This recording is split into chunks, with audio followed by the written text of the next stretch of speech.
Boa noite a todos, boa noite a todas, boa noite, Tereza. Mando aqui à frente a nossa convidada, Matilde Ribeiro, uma pessoa que está hoje desde as 11 horas da manhã, com uma agenda super puxada, né? Ela já fez reunião com o prefeito, com a vice-prefeita, depois ela fez uma reunião com um grupo de pesquisa das afro-brasilidades do Arquivo, que é um grupo de uma parceria do Arquivo com o curso de Geografia da Unesp. Depois ela fez um encontro com os grupos da comunidade negra, né, os grupos atuantes aí na cidade, e agora ela está aqui. Então vejam que eu estou até com dó da Matilde, porque eu acho que a gente explorou hoje todo esse conhecimento, toda essa militância e esse trabalho maravilhoso que ela tem desenvolvido. Então agora, Matilde, nós vamos sentar ali, eu vou te passar aqui a palavra.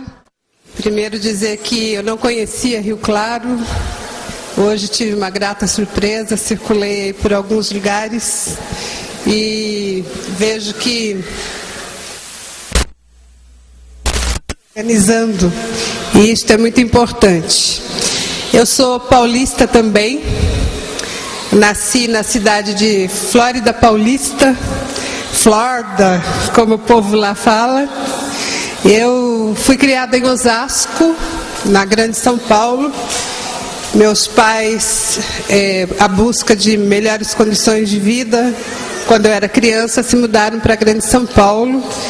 E então eu tenho circulado pelo estado já há bastante tempo, considerando a militância política e também os trabalhos antes do governo federal, mais ligados aí à área de formação política, e depois no governo federal com a função de ministra, trabalhando aí para debater e aproximar o diálogo com a população sobre as políticas públicas. Tá dando para ouvir aí? Tá. Eu continuo então nesse tom, tá bom? Tá certo. Bom, eu estou vendo que o público aqui é bastante diferenciado. Tem os jovens, tem as pessoas mais jovens há mais tempo, né? E algumas tantas pessoas que eu conheci durante o dia, pessoas de várias cidades. Tem aqui o secretário de Cultura do Tietê, pessoas de cidades que eu não marquei o nome, mas cidades aqui do entorno. E o papo hoje aqui é sobre ações afirmativas, né? Até por isso nós ficamos motivadas, por sugestão da Tereza, trazer esse vídeo aqui para vocês, que ele é muito rápido e a imagem não estava tão boa, mas de qualquer maneira dá para a gente entender o espírito, né? E a pergunta logo depois daquelas imagens: bom, o que você esperava ver, né? E o vídeo nos leva, sem dúvida, depois vocês próprios podem comentar, eu não vou falar de novo o que é o vídeo, mas para mim ele chama atenção por levar a gente a pensar que nem tudo que a gente pensa que é, né? E que as imagens, elas formam imaginários, formam ideias, e que nós somos muitas vezes motivados por elas sem analisar a realidade, né? Então, diante desta sacada aí que o vídeo traz para a gente, é que eu vou começar a falar sobre as ações afirmativas e o que esse conjunto de políticas sobre ações afirmativas voltadas à população negra no Brasil, onde é que nós queremos chegar com isso, tanto do ponto de vista do movimento negro, como também do ponto de vista de governos, né? Que significados tem essa política e o que nós queremos alcançar na vida como formas de mudanças que sejam significativas para toda a população. Porque quando nós estamos falando das discriminações, quando nós falamos sobre a discriminação relacionada à vida das mulheres, nós falamos, mas este é um problema das mulheres, como se não afetasse a sociedade como um todo. O mesmo nós falamos quando estamos nos dirigindo aos indígenas ou aos jovens na periferia e também à população negra. Esse é um problema dos negros.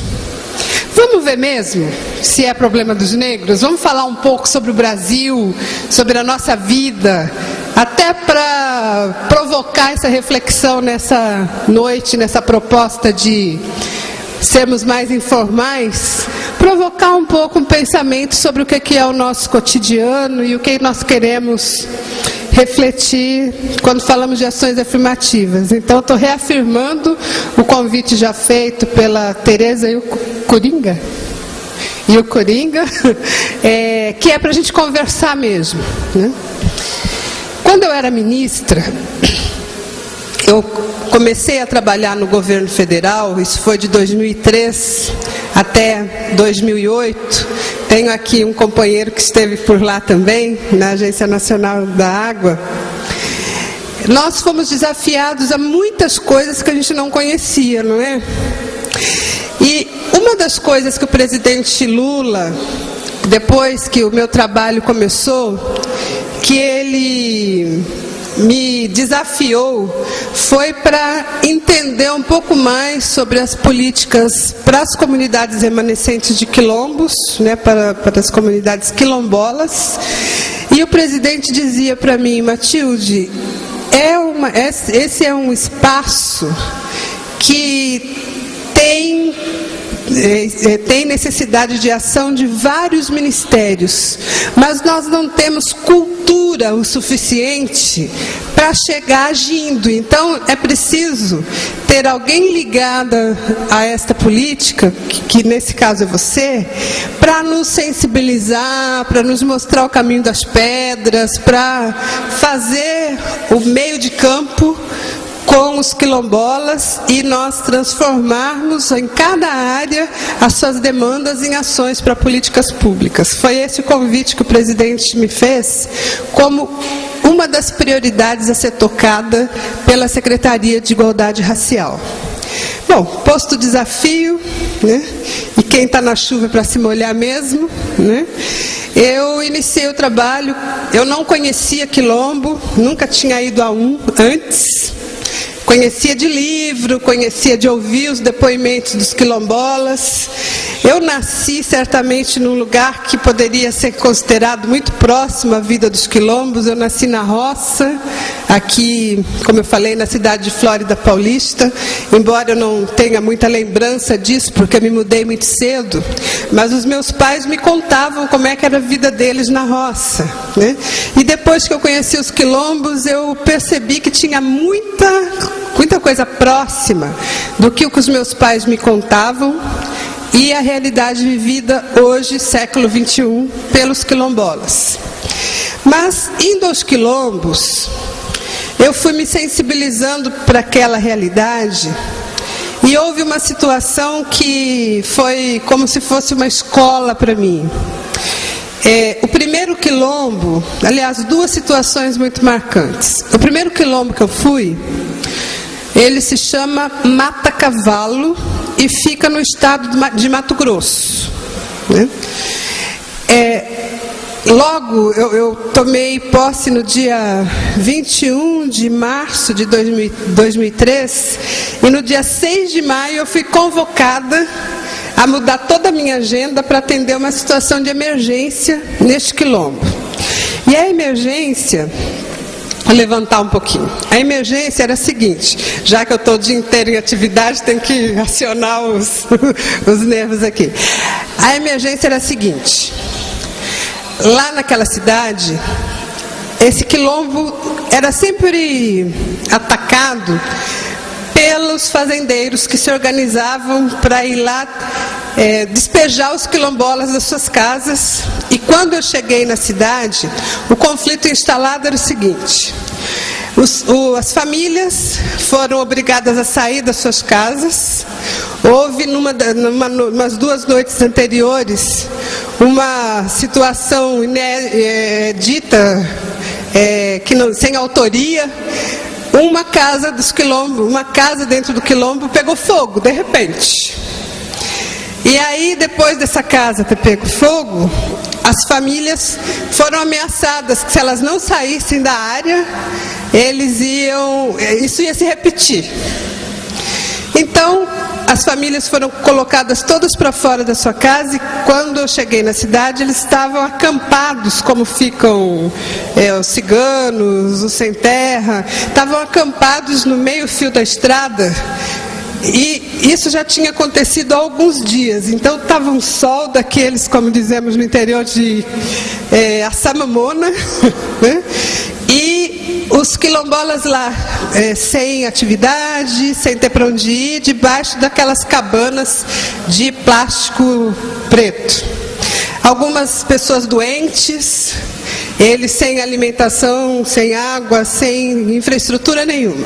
Bom, qual que era o meu papel? Era conversar com o governador para que houvesse um acordo com a associação dos donos da terra, para que as famílias pudessem voltar para suas terras e começar uma negociação de permanência nas suas terras sem serem importunados. Mas, diante de toda essa situação, que a solução não é imediata, não aconteceu comigo, não vai acontecer amanhã ou depois, é um processo histórico. Diante de toda essa situação, os quilombolas me fizeram um convite, que era para eu entrar mais para dentro do quilombo, né, e conhecer a história do quilombo. E eu, sem saber direito, acompanhei uma das lideranças e ela me levou dentro do cemitério. Levou o grupo que estava comigo dentro do cemitério. Ela falou: eu tenho um lugar privilegiado onde eu vou contar a história do quilombo para você. E não falou que era o cemitério, eu só descobri quando estava chegando lá. A senhora então começou a falar: bom, a senhora é ministra, tem aqui um papel e eu quero que a senhora saia daqui convencida de qual é o nosso problema. Aí ela começou a dizer assim: tá vendo aquele túmulo ali? É o meu tataravô.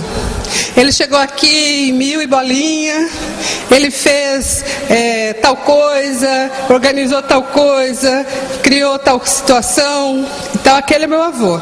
Lá está meu tataravô, lá está a minha tataravó, lá está a minha avó, meu avô, minha mãe. E contou a história do quilombo através dos seus mortos, através dos feitos dos seus mortos. E olhava para as pessoas que estavam junto, que tinham várias idades e que moravam no quilombo, estou dizendo, e ela dizia, ela devia já ter uns quase 80 anos. Ela chegava e dizia: daqui a pouco serei eu que estarei aqui nesse lugar. E outras pessoas vão contar a história para a senhora. Mas sabe o que está acontecendo? Além dos fazendeiros nos despejarem, eles também querem passar o trator para destruir esse cemitério. E se eles destruírem esse cemitério, o fazendeiro alegava que o cemitério estava dentro da terra dele. Se eles destruírem esse cemitério, eles vão destruir a história deste quilombo. E isso não pode acontecer, a senhora não acha? Bom, foi assim que eu fui apresentada ao primeiro quilombo do Brasil, Mata Cavalo do Brasil, para mim. O segundo, e eu vou contar essa para entrar nas ações afirmativas, o segundo quilombo aconteceu uma outra história. Esse foi em Maranhão, na cidade chamada Itapecuru-Mirim. Eu estava num momento de reunião, como estamos aqui, mas com pessoas ligadas aos quilombos, uns 200 representantes dos quilombos daquela região, e estava lá para apresentar política para quilombos. Aí eu já estava um pouquinho mais escolada, já tinha aprendido um pouco mais. E uma liderança que estava numa distância mais ou menos assim, dessa moça de cinza, uma liderança, uma mulher, se levantou e veio ao meu encontro. E quando ela chegou perto de mim, ela tocou em mim e falou assim: nossa, eu nunca tive perto de uma ministra. Aliás, eu nem sei o que é isso. Mas eu sei que a senhora é assim com o Lula, não é? A senhora é assim com ele. E aí, eu vou contar a história do quilombo para a senhora, mas antes eu preciso dizer uma coisa para a senhora. E eu olhava dentro do meu olho e dizia assim: a senhora sabe que mesmo não sabendo o que é ser ministra, eu estou muito emocionada de estar aqui do seu lado, porque eu sei que a senhora é assim com Lula. E está acontecendo um sentimento engraçado aqui comigo, ela dizia. Parece que eu conheço a senhora, né? A senhora parece a minha irmã, parece a minha tia, a senhora parece minha prima, parece alguém da minha família. Como pode, ela dizia, eu estar do lado de uma ministra e estar achando que estou na frente de alguém da minha família? E aí isso foi suficiente para todos nós nos emocionarmos naquela situação, justamente por uma questão que é crucial na nossa vida, porque nós fomos educados para entender que a autoridade pública, né, que quem ocupa cargo público, o secretário ali deve viver isso, o vereador Pereira, outras tantas pessoas aqui, devem viver isso. Nós somos educados para achar que a autoridade é aquele senhor branco engravatado que eu nunca vou chegar perto dele, aliás, só conheço por fotos. Como aquelas fotos que tem lá na parede da Câmara Municipal que eu vi hoje. Eu contei. Não contei não, eu observei. Tem alguma mulher lá, naquele quadro, vocês já viram? Aquele painel? Tem alguma mulher? Tem algum negro? Tem alguma pessoa muito jovem? Não, né? O poder instituído, ele é a visão, o imaginário. São os homens brancos, engravatados e de meia idade. Ponto final. Em toda a maioria das câmaras municipais do Brasil, passem a observar, porque isso é ritual para mim. Eu entro e vou lá olhar. Nenhum, ou às vezes tem um, mas a tendência é ter nenhum. Mas eu observei também no terceiro andar, isso no olhar, essa observação primeira que eu fiz foi no andar do prefeito, do gabinete do prefeito. Mas o terceiro andar, onde é a Câmara Municipal, tem lá a fotografia dos vereadores mirins. Um projeto de 95, se eu não me engano. Primeiro, segundo, terceiro, quarta situação. Quarta Câmara Mirim. Eu olhei. Bastante mulheres. 3 negros. Em 4 quadros que deve ter umas 100 pessoas. Uns 100 jovens. Você estava lá? Não. Você estava lá? Não. Né? Os negros não estão lá, estão os 3 que eu observei assim, negro que, claro que na história daqueles 100 pode ter muita relação familiar, multirracial, mas eu estou falando negro que a gente identifica no olhar. Bom, aquela senhora lá do Quilombo, então, ela estava me dizendo que tinha alguma coisa mudando no Brasil, né? Uma mulher negra ministra num governo. É uma novidade, né? Não fui a única, mas é uma novidade, né? Um presidente nordestino, sem universidade, defensor dos trabalhadores. Isso é uma novidade. As coisas podem mudar, né? Bom, aí a senhora, a quilombola, segurava na minha mão, não largava da minha mão, né? E com essa história de que eu sou parente, ela começou a me contar a história do quilombo. E aí ela me disse, fez uma lista, né, do que não tem nos quilombos, naquele e na maioria. Não tem água, não tem luz elétrica, agora muitos já têm, né? Não tem infraestrutura, saneamento, não tem escola, não tem creche, não tem posto de saúde, não tem. Por outro lado, tem uma história maravilhosa, que é de resistência. As crianças andam quilômetros e quilômetros todo dia para ir para a escola, né? E nos centros urbanos, as crianças moram do lado da escola e não vão à escola, por motivos diferentes, né? Mas eu estou dizendo o sacrifício que é feito.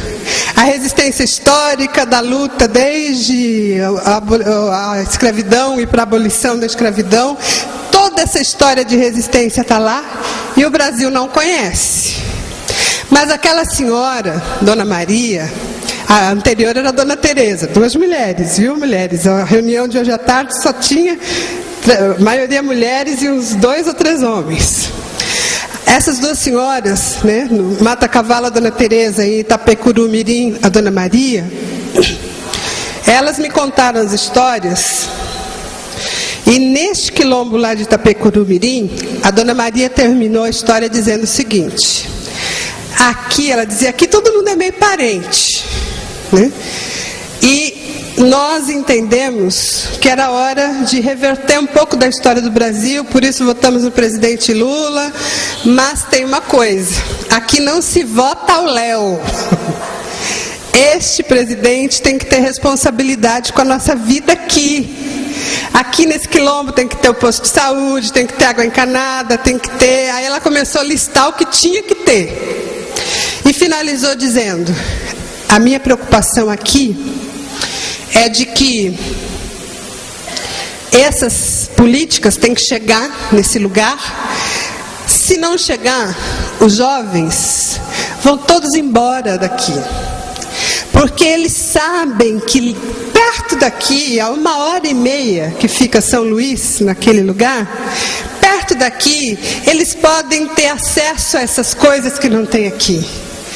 E ela dizia, eu com a preocupação de líder da comunidade, de mãe, de avó, entendo que se esses jovens saírem daqui sem uma estrutura de vida, eles vão se dar mal em São Luís, em São Paulo, no Rio de Janeiro. É aqui que eles têm que fazer a vida deles. E se tiverem que sair, sair por opção e não por fuga do não tem. Foi assim que eu conheci Quilombo e acho que vale a pena, acho não, tenho certeza, que vale a pena o investimento feito nesses 20 últimos anos do Brasil, desde a revisão constitucional, na mudança da estrutura do nosso país e também na garantia de política para esses agrupamentos sociais que nunca tiveram acesso à política, nunca tiveram acesso às políticas públicas, aos bens e serviços que todos nós que somos cidadãos e cidadãs que pagamos impostos devemos ter. E é assim que eu entendo as políticas de ações afirmativas. É um debate muito quente, não é? Creio que é por isso que vocês escolheram este tema para o dia de hoje. É um debate tão quente que ele foi conteúdo para uma audiência pública no Supremo Tribunal Federal, nos dias 3 a 5 de março deste ano.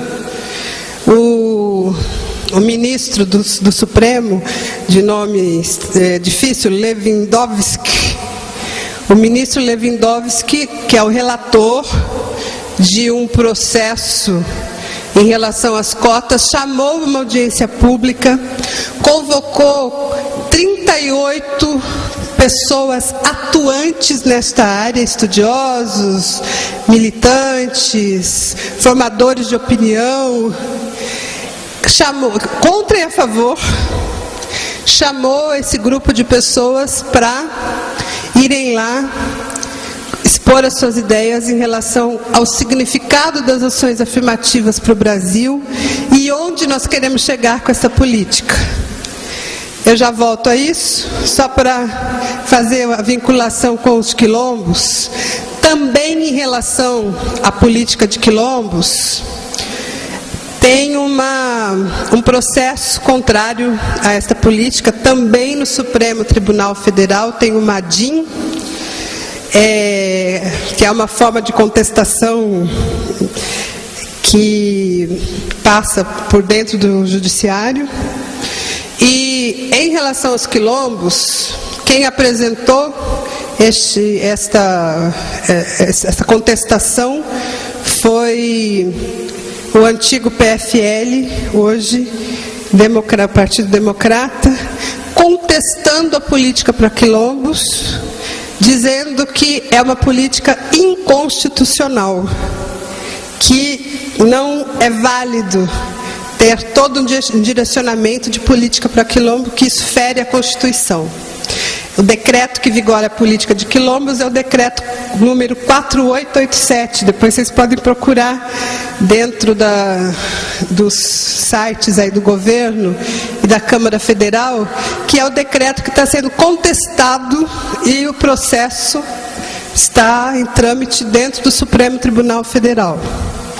A mesma coisa aconteceu com o sistema de cotas no Brasil.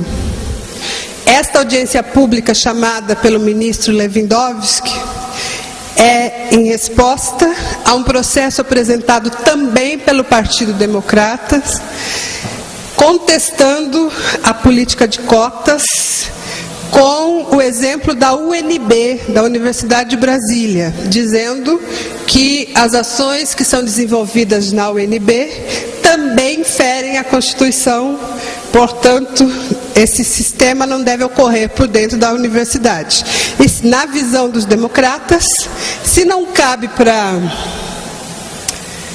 a UNB, não cabe para o Brasil, não cabe para a universidade nenhuma, né?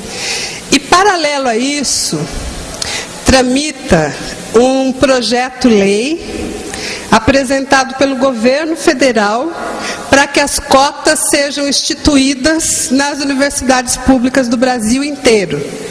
Esse projeto ainda não foi votado, então, ao mesmo tempo que no Legislativo os deputados federais estão com a incumbência de analisar esse processo, esse projeto-lei, para transformar as cotas como lei no Brasil, tem a contestação via essa audiência pública que está no site do Supremo. Todo o processo foram 4 dias, 13 dias e meio de debate.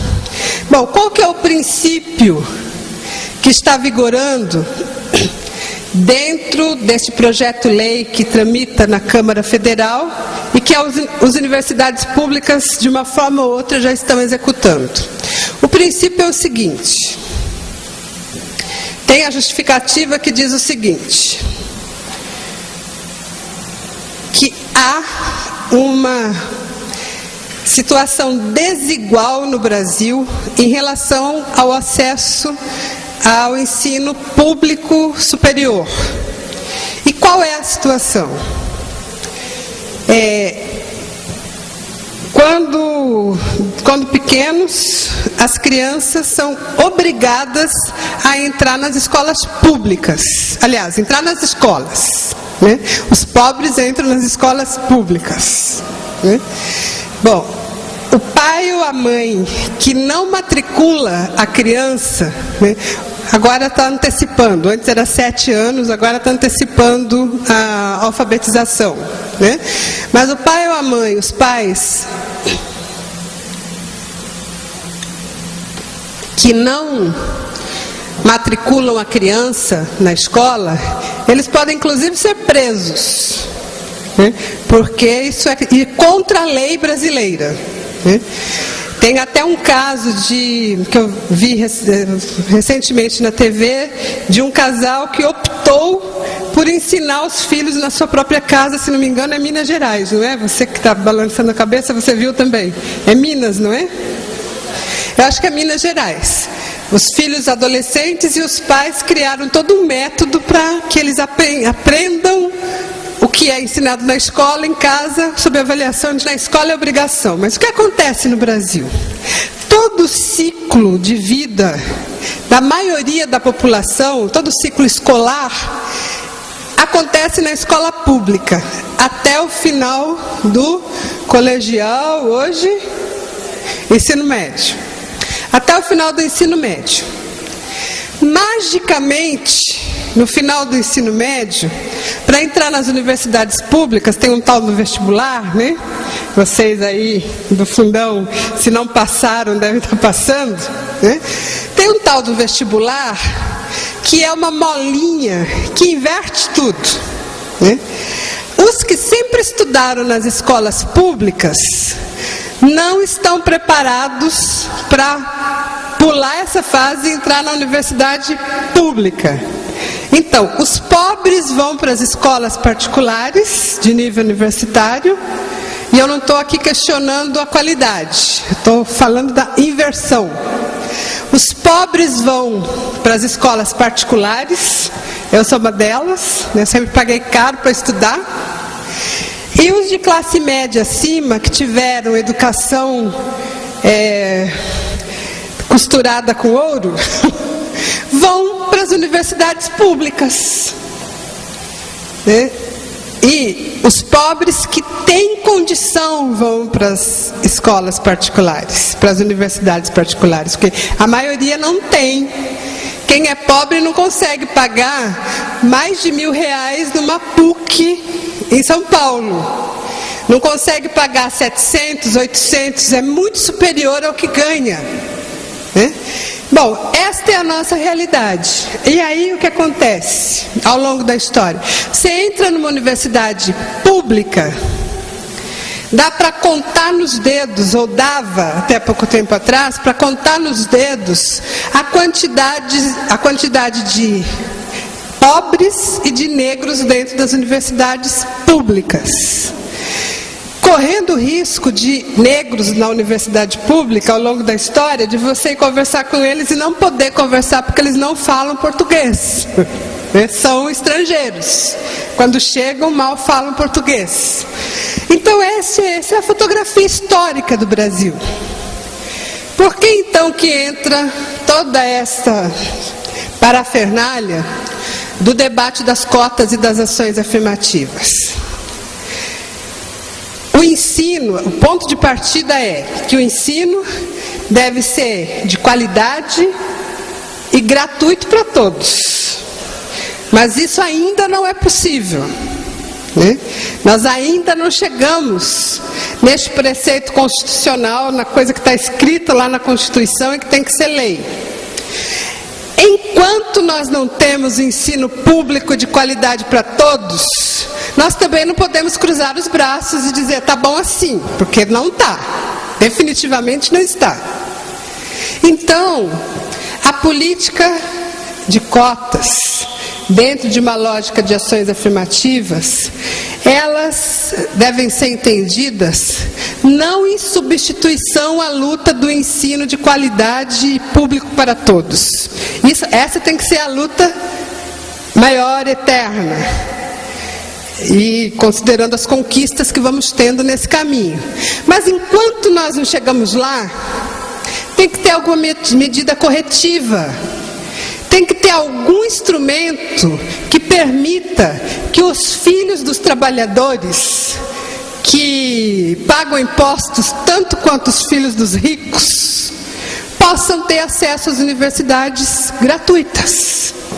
Este é o princípio básico da defesa das ações afirmativas. Não é para a vida toda, não é em substituição ao ensino universal de qualidade gratuito para todos, mas é uma medida que tem que acontecer para a gente mudar um pouco a lógica das oportunidades no Brasil.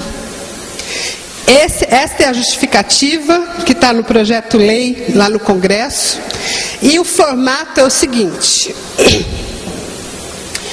se nós formos olhar qual é a distribuição, como é a distribuição da população brasileira, primeiro nós podemos dizer que o Brasil é um país multirracial, né? Na Europa nós não temos essa conformação que temos aqui. E aqui ainda faltam os indígenas, né? Pode ter uma outra pessoa com origem indígena, mas o Brasil também fez esse grande favor, ou melhor, desfavor, falando corretamente, de praticamente dizimar os indígenas. É um desfavor para a humanidade, né? Mas esta fotografia aqui é brasileira.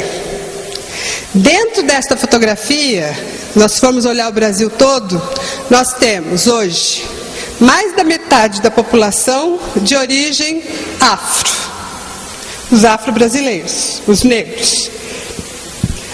Depois desses vêm os brancos, né, os de descendência europeia, 48, não sei o quê. Os indígenas foram transformados em menos de 1%, junto com os asiáticos dá mais ou menos 1%. Então, nós estamos falando de uma maioria, né, variando nos estados.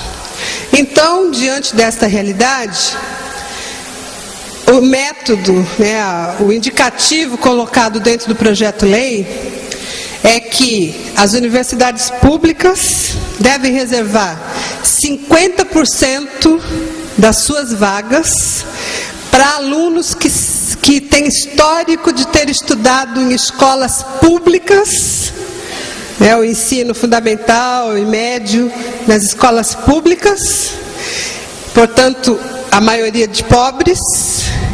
Entre estes, considerar o percentual de negros e de indígenas em cada estado, considerando que no Maranhão 80% da população é negra, no Rio Grande do Sul menos de 20% da população é negra, né? Então tem variação entre os estados e as regiões.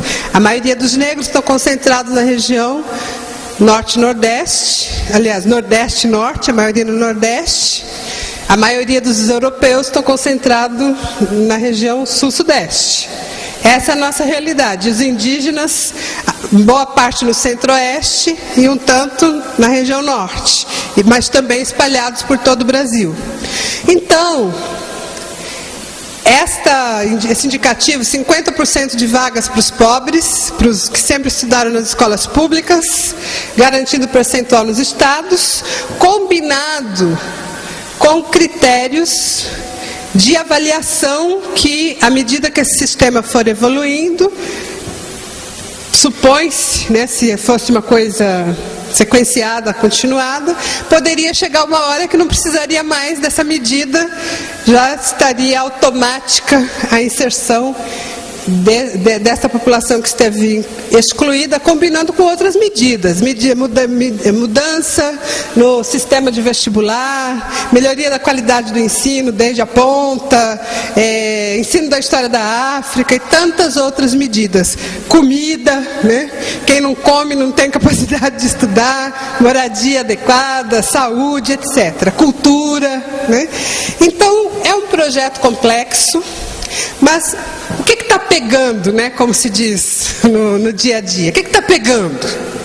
A questão é a seguinte, é como a dinâmica para propriedade da terra.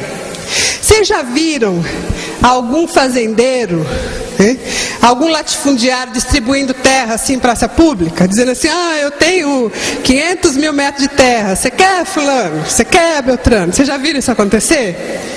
Né? Vocês já viram algum patrão chamando os funcionários dizendo assim, olha, a partir de hoje você vai ganhar o mesmo que eu ganho? Nunca vimos isso. Assim também é com as universidades públicas, né? Considerando a lei da física, né, que dois corpos não ocupam o mesmo espaço, para ter uma inversão de prioridades, para ter essa medida de 50% de vagas para os que não tiveram oportunidade histórica de acesso, isso não tem a ver com inteligência. A inteligência pode ser a mesma do outro fulaninho que sempre estudou nos melhores colégios, ou a fulaninha, né? Ele só não teve chance de desenvolver essa inteligência, essa capacidade de inteligência. Para ter uma inversão de prioridade e ter a garantia de 50% da vaga para esses que não tiveram oportunidade, vai ter que deixar de entrar os que sempre entraram. É uma redistribuição de oportunidades. A mesma coisa em relação à terra, a mesma coisa em relação à riqueza em dinheiro.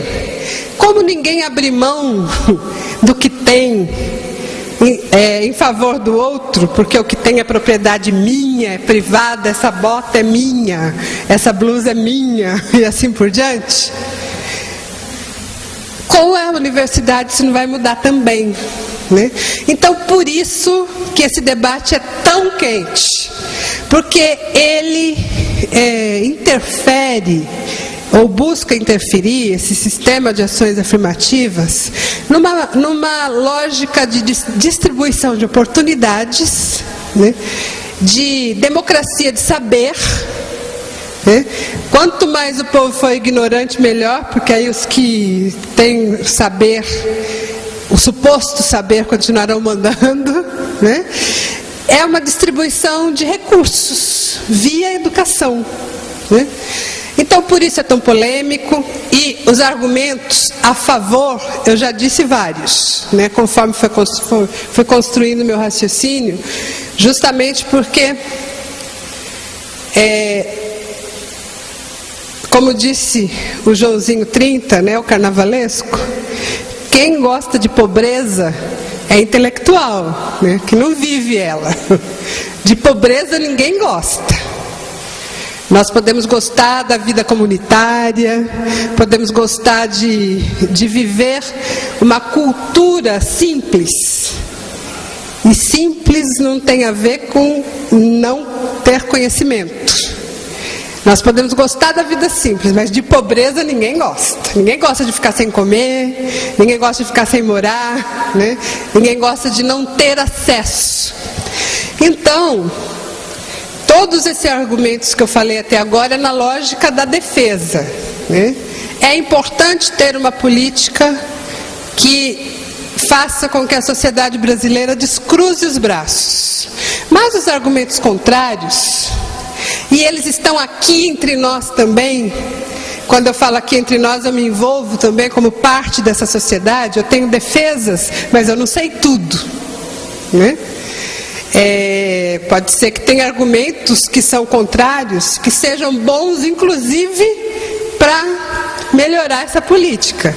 Então, por isso é bom o diálogo, né? Mas os argumentos contra, eles vão na linha seguinte. Eu vou falar 3 deles e vou parando para a gente conversar.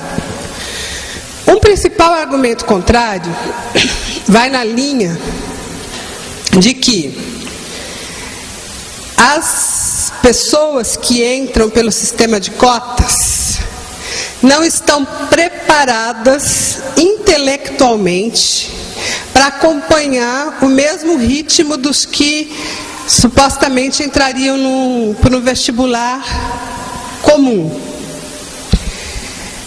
Já existem pesquisas, né, que demonstram que os alunos que entraram pelo sistema de cotas, lhe foram dadas oportunidades, que eles se desenvolveram no mesmo nível e alguns até superior aos que não entraram pelo sistema de cotas. Portanto, oportunidade, como eu disse, não tem a ver com inteligência. Há um outro argumento que diz o seguinte: mas tem mérito, né? Quem passou eternamente no vestibular, passou por mérito. E o sistema de cotas é um sistema paternalista. Ele não considera o mérito das pessoas. Isto não é verdade. Os critérios das universidades, eles são diferentes. Não são todos iguais. O Unicamp tem um critério, o UNB tem outro, a Universidade do Maranhão tem outro. Então, o que tem em comum é o princípio de criação da oportunidade. Agora, os critérios têm variado pelo Brasil afora. Mas também os que entraram pelo sistema de cotas, eles têm que apresentar uma nota X, estipulada no edital do vestibular. A partir dessa nota X, aí vem as outras coisas, a entrevista, a fotografia, o histórico familiar e tantas outras medidas. E uma outra crítica diz o seguinte, que a entrada dos alunos pobres, os negros e os indígenas na universidade, pode fazer com que caia o nível do ensino. Esses alunos nunca ouviram Chopin, né? Nunca foram à Europa, né? Nunca leram um clássico. Eles não têm cultura. Logo, eles vão contribuir para cair a qualidade do ensino. Bom, quem é responsável dentro das universidades pelo ensino? É o aluno ou é o professor? O responsável pela qualidade do ensino é o professor. Com todo o método pedagógico, com toda a grade curricular, mas não é o aluno responsável pela qualidade do ensino. O aluno tem corresponsabilidade, isso tem, né? Se ele tem vontade de aprender, com um método adequado de ensino, um professor com bons princípios e formação, esse aluno vai longe. Não importa de que classe ele seja. Se ele não tem vontade de aprender, ele pode ser filho da família mais poderosa em qualquer cidade, que ele vai ser o eterno pangaré, se ele não tem vontade, né? Então, não dá para jogar em cima do aluno a responsabilidade pela qualidade do ensino da universidade. Então, são argumentos que defendo, já construí respostas. Não só eu, né? Eu sou uma pessoa que faço parte de grupos de estudo, grupos de pesquisa, ouço muito, enfim. Então, o que eu falo não é mérito exclusivo meu, tem aí produção coletiva, né? Mas, enfim, eu acho que é este o debate. E, eminentemente, a coisa que tranca a pauta no Congresso Nacional é a geração de oportunidade, né? E isso tem a ver com todas as histórias de vida que nós temos, pelos que vivem a história. Obrigada.